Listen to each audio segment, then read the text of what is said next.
আচ্ছা শাইখ, আপনার কাছে আমার প্রশ্ন। দেওবন্দীদের মুফতি আলী হাসান ওসামা 20 টাকার তারাবি নিয়ে আপনার সাথে বাহাস করতেছেন, এ বিষয়ে আপনার মতামত কি? আসসালামু আলাইকুম রহমতুল্লাহি ওয়া বারাকাতুহু। বিসমিল্লাহ, আলহামদুলিল্লাহ, ওয়াসসালাতু ওয়াসসালামু আলা রাসূলিল্লাহ, আম্মা বাদ। সম্মানিত ভাই ও বোনেরা, আমরা সাতক্ষীরা উদ্দেশ্যে বের হয়েছি, সফরে আছি। আমাদের আজকে একটা সম্মেলন আছে মাধবকাঠি, সাতক্ষীরা সদর ফুটবল মাঠে প্রোগ্রাম। মাধবকাঠি বাংলাদেশ জমিয়তে আহলে হাদিস এলাকা কর্তৃক আয়োজিত প্রোগ্রাম। সেই প্রোগ্রামের উদ্দেশ্যে রওনা দিয়েছি। তো প্রশ্নটা তো শুনলেন, দেওবন্দি আলেম মনে হয়, আর একটা তারা বেশি বাহাস পাগল, বাহাসে বসতে চেয়েছে আমার সাথে। কি উসামা আর একটা রেজন আবরার, শেখ আকরামুজ্জামান হাফিজাহুল্লাহ, তিনি সহ। আমি শুনলাম গত কয়েকদিন আগে একটা বাহাস হয়েছে আমাদের তরুণ আলোচক রুহুল আমিনের সাথে। এখানেই এক মুফতি, দেওবন্দি মুফতি, আবার মাজার পূজারিও, নাকানি চুবানি খেয়ে এখনো শান্ত হয়নি। আবার আমাদেরকে নিয়ে আলোচনা করতে বা বিতর্ক করতে চাই। প্রথমত এ বিষয়ে বলবো যে আমি এর আগেই প্রস্তাব দিয়েছিলাম, যখন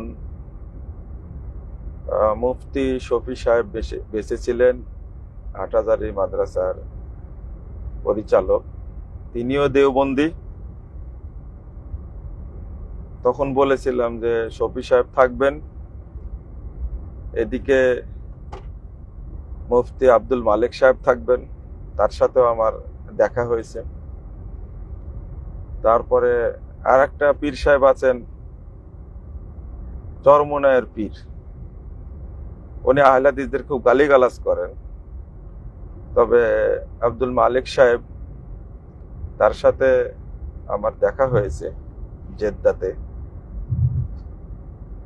তো তার মধ্যে ভদ্রতা আছে, যদিও লেখনীতে আমাদের সাথে বিতর্ক আছে। হয়তো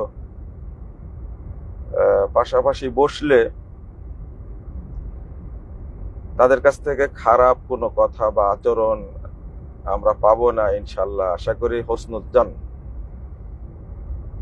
তো বাহাস বিতর্ক হতে পারে ভদ্র মানুষদের সাথে। আমরা কোনো হানাফি বিদ্বানকে কখনোই গালিগালাজ করিনি, করিও না, ভবিষ্যতেও কোনোদিন করবে না ইনশাল্লাহ কেউ। তো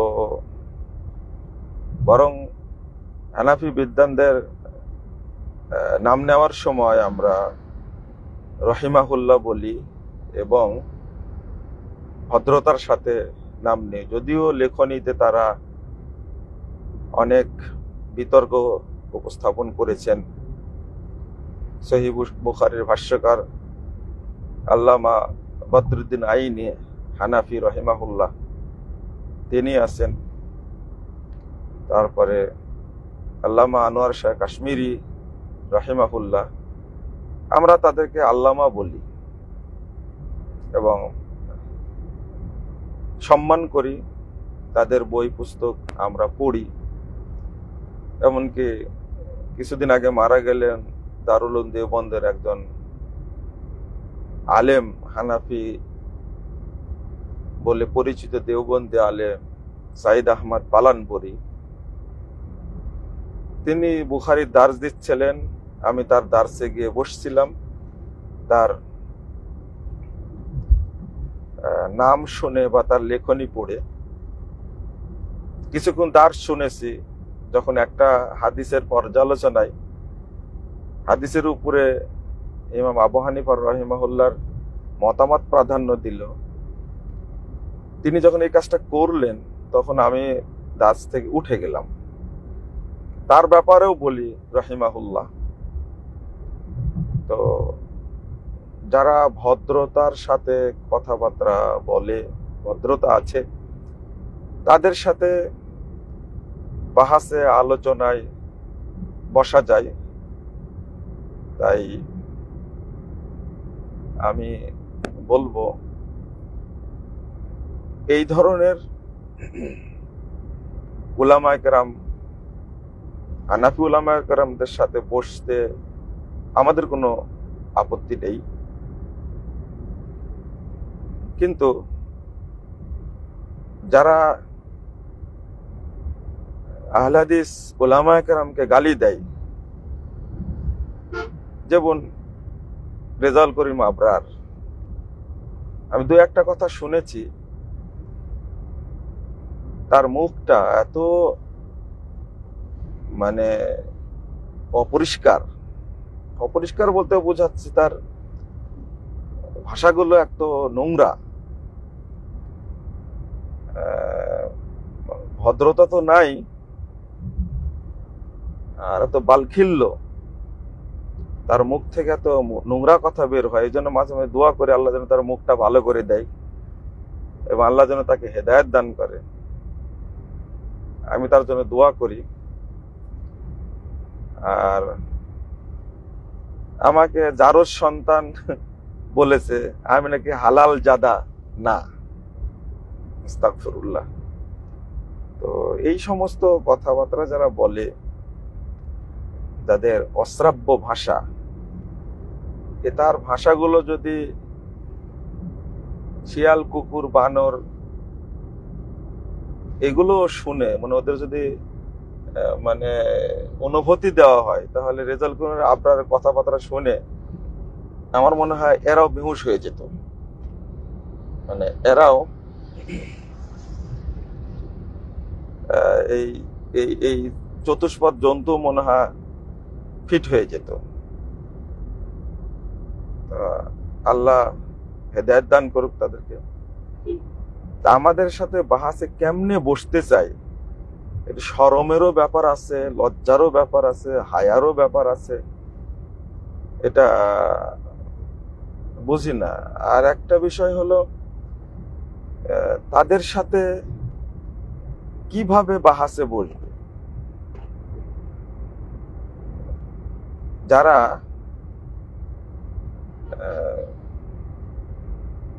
সিলসিলাতুজ যাহাব, সোনালী সনদ বুঝে না, মনে হয় ভাষাগুলো শুনেইনি। তারপরে যারা মানে জাল হাদিস বুঝে না, জাল রাবি বুঝে না, মিথ্যুক রাবি বুঝে না, মুনকাতেও বুঝে না, মুরসালও বুঝে না, আবার তাদের সাথে কি আলোচনা করবেন? সুন্নাত 8 রাকাত না 20 রাকাত, যারা কথার সাথে কাজের মিল নাই। এতদিন দলিল দিত মক্কায় চালু আছে 20 রাকাত, তাই আমরা 20 রাকাত পড়ি। এখন তো মক্কা মদিনায় 20 রাকাত চালু নাই, এখন কি বলবে? তাদের মুরিদদেরকে শিখাইছে, আর তাদের ভক্তরা এত অশ্রাব্য নোংরা ভাষায় গালিগালাজ করে। এটা আব্দুল কাদের জিলানী রাহিমাহুল্লাহ তিনি বলে গেছেন যে বেদাতীদের একটা অন্যতম আলামত আহলে সুন্নাহ ওয়াল জামাআহ, আহলে হাদিসদেরকে অশ্রাব্য ভাষায় গালিগালাজ করা। তো আমরা বলবো যারা ভদ্র আচরণ করে তাদের সাথে বসা যায়। আলবানিকে নোংরা ভাষায় এরা গালি দেয়, শেখ বিন বাজ তাদেরকে গালি দেয়, আর ইবনু তাইমিয়াকে কত অশ্রাব্য ভাষায় গালি দেয়। এই নোংরা আবর্জনা মতো কথাবার্তা বলে, তাদের সাথে বাহাস করার প্রশ্নই আসে না, বরং বাহাস হবে ভদ্রলোকদের সাথে। 2 নম্বর হলো যে আমরা এদের সাথেও বসতে চাই, তবে এখানে যারা, আমি মনে করি আমাদের ছাত্র আছে যারা, রাহুল আমার ছাত্র না বা আরবি মাদ্রাসায় পড়েনি তাই নাকানি চুবানি খেয়েছে, মুয়াত্তা মালিকের হাদিসটা যে এত সুন্দর সনদের, যে সনদটা কোনোদিনই বুঝে না। আমরা যদি মনে করি যে হানাফি মাযহাবের একজন বড় আলেম নিমভি, তার আলোচনাও মনে হয় পড়ে না আমার কাছে যেটা মনে হয়। তারপরে আনোয়ার শাহ কাশ্মীর রহিমাহুল্লাহ, তার বইয়ে মনে হয় পড়ে নাই না। তারপরে যে আরফুস সাজি তিরমিজির ভাষ্য, এটাও মনে হয় পড়ে না আমার কাছে মনে হয়। তো আমার যে ছাত্রগুলো আছে তাদের সাথেই যদি বসে, কারণ তারা ছোট, তাদের এই অশ্রাব্য ভাষার জবাব তারা দিতে পারবে, আর হয়তো বা পারবে, আশা করি ইনশাআল্লাহ। না হলেও একটু হলেও শানীল ভাবে হলেও বলতে পারবে। আর এদের সাথে বাহাসে বসার কথা আগে বলেছি, শর্ত দিয়েছি, একটা ওপেন ফিল্ডে বাহাস হবে, আর যে জেলাতে হবে জেলা প্রশাসকের অনুমতিতে ক্রমে হবে, প্রশাসনের উপস্থিতিতে। কারণ আমরা এর আগে বাহাস করেছি, এই যে একজন লুৎফর ফরাজি আছে, এই লুৎফর ফরাজি নাকি আমার বন্ধু, আপনারা বলেন। এই ফরাজি সাহেব যশোরে বাহাসে বসলাম, তো বাহাসের রায় তারা সন্ত্রাসী কায়দায় ছিনিয়ে নেওয়ার জন্য এই চারিদিকের হামলা আক্রমণের ভয় দেখায় কাজ করার চেষ্টা করেছে তারা, এটা সচক্ষে দেখায়। এরপরে র্যাব পুলিশ বাহিনী এসে এই সন্ত্রাসীদেরকে দাঁড়ায় দিয়ে আমাদেরকে সেখান থেকে সহি সালামতে আল্লাহ পৌঁছায় দিয়েছেন, আলহামদুলিল্লাহ। বাহাস হলে তো সন্ত্রাসী কায়দায় হবে কেন? পুলিশের উপস্থিতিতে হবে, জেলা প্রশাসকের অনুমতিতে হবে, আর কোন কোন বিষয় আলোচনা নির্ধারিত থাকবে দলিলের ভিত্তিতে। এইটা যে কোনো জেলায় হতে পারে প্রশাসনের উপস্থিতিতে এবং সমান আলোচকদের মাধ্যমে, নিরপেক্ষ একজন ব্যক্তির তত্ত্বাবধানে হতে হবে এবং লিখিত থাকতে হবে, দলিলের ভিত্তিতে কথা বলতে হবে। এইটা হলে বাহাসে বসার জন্য যে কোনো সময় রেডি। কিন্তু এই ফেসবুক বাহাস, দূর থেকে কথা মারা, এটা তো আমি আগেও বিশ্বাসী নই, এখনো বিশ্বাসী নই। পাশাপাশি বসে বাহাস হবে, এইটা আয়োজন করেন আপনারা যদি সম্ভব হয়। কতটুকু সাহস আছে, দলিলের ভিত্তিতে ভিডিও হবে, মানুষ দেখবে, লাখো লাখো মানুষ দেখবে, বাহাস হচ্ছে, আলোচনা হচ্ছে, পালিয়ে যাওয়ার কোনো সুযোগ নাই। মানুষ জেনে নিবে যে দলিল 8 রাকাতের পক্ষে আছে না 20 রাকাতের পক্ষে আছে। তবে একটা বিষয় হলো যে বেদাতীদের লজ্জা শরম খুব কম, কারণ স্পষ্ট দেখতে পাচ্ছে যে প্রথমে কাবার চতুর্পার্শ্বে 4 মুসাল্লা কায়েম ছিল। আহলে হাদিসরা কোনোদিন এই মুসাল্লাতে সালাত পড়া জায়েজ মনে করেনি। পড়ে উনি। কারণ হানাফি, মালিকি, শাফি, হাম্বলি মুসাল্লা আছে, কিন্তু এখানে মোহাম্মদের মুসাল্লা কই সাল্লাল্লাহু আলাইহি সাল্লাম, আল্লাহ রাসূলের মুসাল্লা কই? এই জন্য আহলে হাদিসগণ কখনো জায়েজও মনে করেনি। আলহামদুলিল্লাহ 800-850 বছর পরে হলেও আল্লাহ এই 4 মুসাল্লাকে উৎখাত করেছে। এখন এক ইমামের নেতৃত্বে সারা পৃথিবীর মানুষ সালাত আদায় করছে আলহামদুলিল্লাহ। বছরের পর বছর 20 রাকাত চালু ছিল 2 হারামে, কিন্তু আল্লাহর অশেষ রহমতে করোনাও আসলো, এই 20 রাকাত গেছে। এখন রাসূলুল্লাহ সাল্লাল্লাহু আলাইহি ওয়াসাল্লামের তরিকায় 11 রাকাত সালাত হচ্ছে আলহামদুলিল্লাহ। আলহামদুলিল্লাহ সুম্মা আলহামদুলিল্লাহ। নতুন করে এই বিষয়ে যারা আলোচনায় আসে তাদেরকে হয় আপনি মানসিক রোগী বলতে পারেন, অথবা তাদের মানহাজগত সমস্যা আছে। তারা নিজেদেরকে হানাফি বলে, আসলে বাংলাদেশে কোনো হানাফি নাই আমার বিশ্লেষণে। এরা সব দেওবন্দি কিংবা বেরলভি। হানাফি বলে পরিচয় দেয় এরা, এটাই তাদের জন্য নির্লজ্জ, এটা লজ্জাহীনতা, এটা মানে খারাপ অবস্থার প্রমাণ। তো আমি বলবো যে যদি 8 রাকাতের দলিল সম্পর্কে একটু সন্দেহ টন্দেহ থাকে, তাহলে যাহারা বাসে বসতে চাচ্ছে 20 রাকাতের পক্ষে, তাদেরকে বলবো ওই এক রুহুল আমিনী যথেষ্ট, ব্রাদার রাহুল, তার সাথে আরেকবার বসেন, তাহলে আপনাদের ওই উৎসাহটা থেমে যাবে ইনশাল্লাহ। আপনার ভেতরে যে বুদবুদ করতেছে যে কিভাবে গালিগালাজ আবার করা যায়, রুহুল আমিনীর সাথে বসেন, ইনশাল্লাহ আপনার ওই হাউসটা মিটাই দিবেন ইনশাল্লাহ, আশা করি। আল্লাহ যেন বুঝার তৌফিক দান করেন।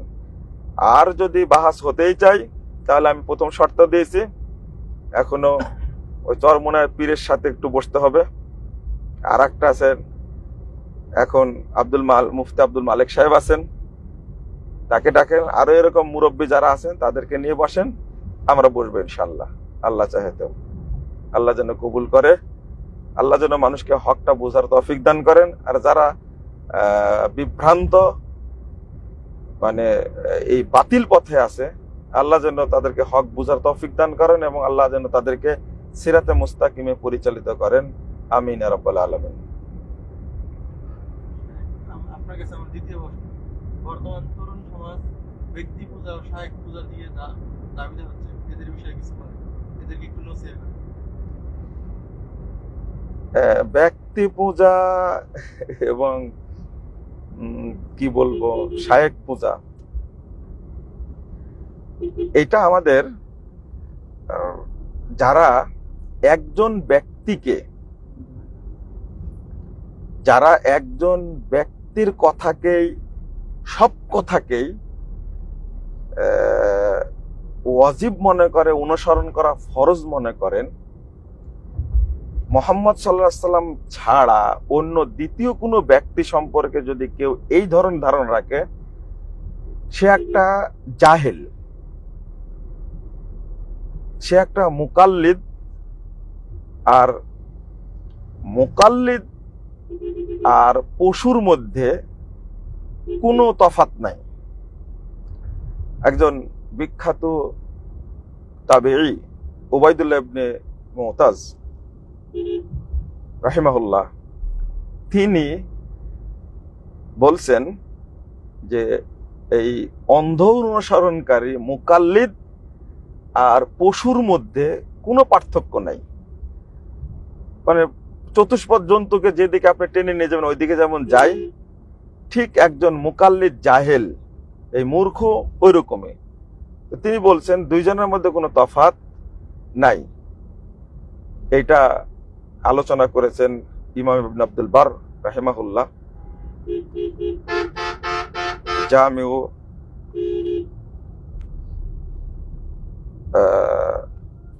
ওনার বইয়ের মধ্যে ওয়াফাজলিহি। তো এই বইটার মধ্যে আরো অনেক আলোচনা আছে, তার মধ্যে এটা একটা অন্যতম আলোচনা। আপনাদেরকে মনে রাখতে হবে যাদের মধ্যে এই অন্ধ অনুসরণের বীজ আছে, উৎসাহ আছে, তাদেরকে বলবো যে একটা কথা মনে রাখতে হবে, মুহাম্মদ সাল্লাল্লাহু আলাইহি ওয়াসাল্লাম শ্রেষ্ঠ নবী, শেষ নবী, সবচেয়ে মর্যাদাপূর্ণ নবী। তার একমাত্র তার কথাই সব কথা গ্রহণযোগ্য। আর দ্বিতীয় কারো কোনো ব্যক্তির কথা সব কথা গ্রহণযোগ্য নয়, ভুল হতেও পারে।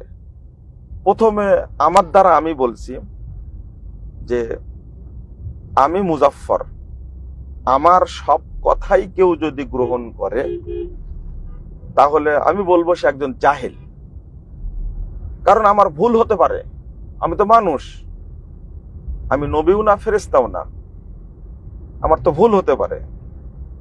আর আমার যদি ইচ্ছা থাকে যে মানুষ আর কারো কথা না শুনুক, শুধু আমার কথা শুনুক, এই চিন্তা যদি আমার মধ্যে থাকে তাহলে আমি তো মাবুদ হয়ে গেলাম। আস্তাগফিরুল্লাহ, নাউযুবিল্লাহ। বাংলাদেশে এই শ্রেণীর ব্যক্তিও খুব বেশি, তারা চায় শুধু আমার কথা শুনতে হবে, অন্য কারো কথা যেন না শুনে।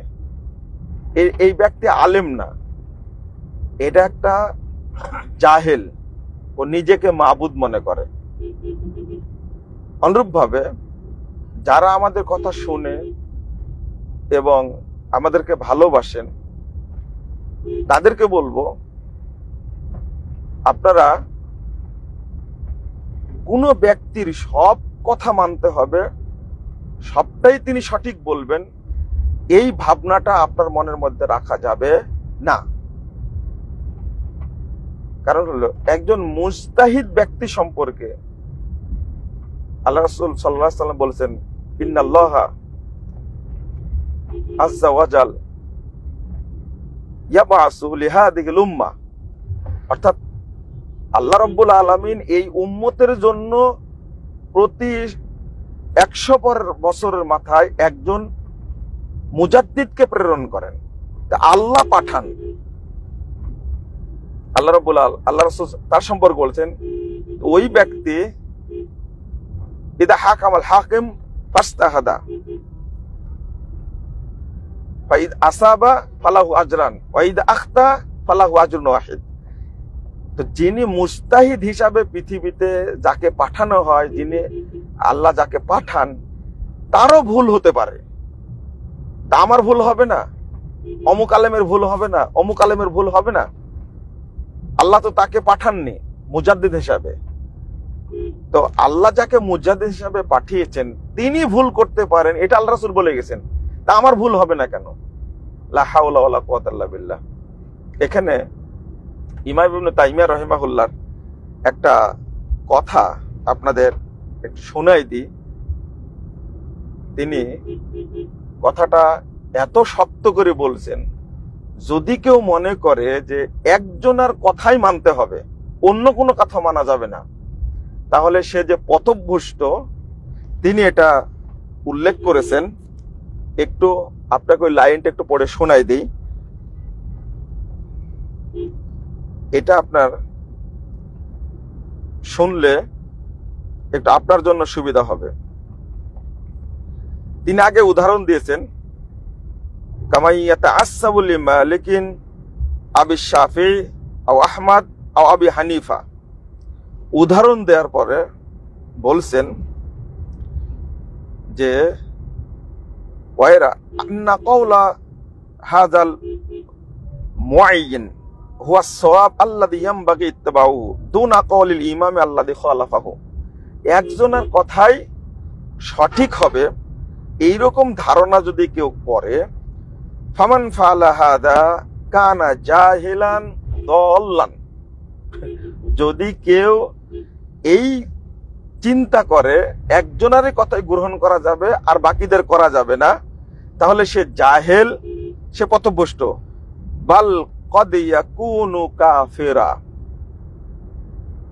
বরং অনেক সময়, কোনো সময় সে কাফের হয়ে যাবে। বাল কদ ইয়াকুনু কাফিরান। কেন?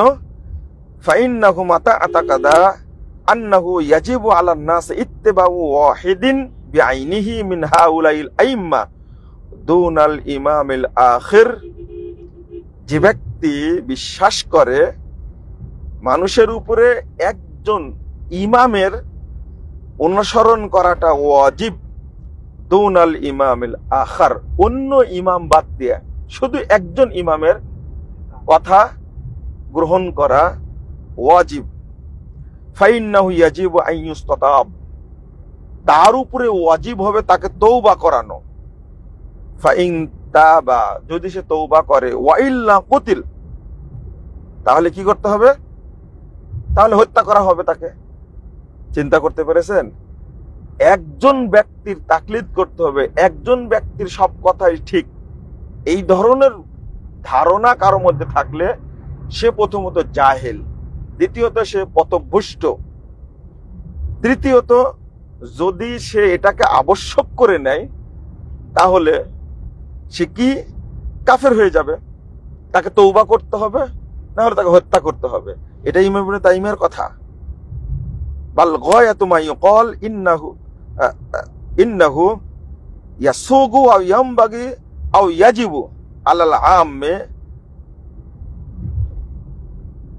আন ইউকাল্লিদা ওয়াহিদান লা বিআইনিহি মিন গায়রি তাঈনিন যাইদিন ওয়ালা আমরিন।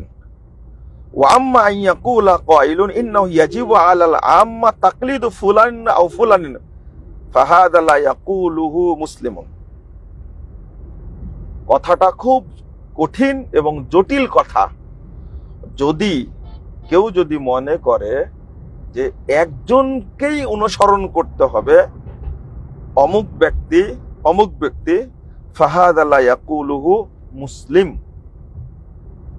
এই ধরনের কথা কোনো মুসলিম বলতে পারে না। আল্লাহ যেন আমাদের বুঝার তৌফিক দান করে। এবং বর্তমান তরুণ সমাজ এক একজন ব্যক্তিকে শুধু পীর না, মাবুদ হিসাবে মেনে নিচ্ছে, অথচ তার কথার ত্রুটি থাকতে পারে, ভুল থাকতে পারে। এই চিন্তাটা করা যাবে না। আল্লাহ যেন আমাদের বোঝার তৌফিক দান করেন এবং তরুণ সমাজকে যেন আল্লাহ সিরাতে মুস্তাকিমে পরিচালিত করেন। আল্লাহ যেন মানহাজের বুঝ দান করেন। আমিন রাব্বাল আলামিন। বারাকাল্লাহু ফিকুম। আসসালামু আলাইকুম ওয়া রাহমাতুল্লাহি ওয়া বারাকাতুহু।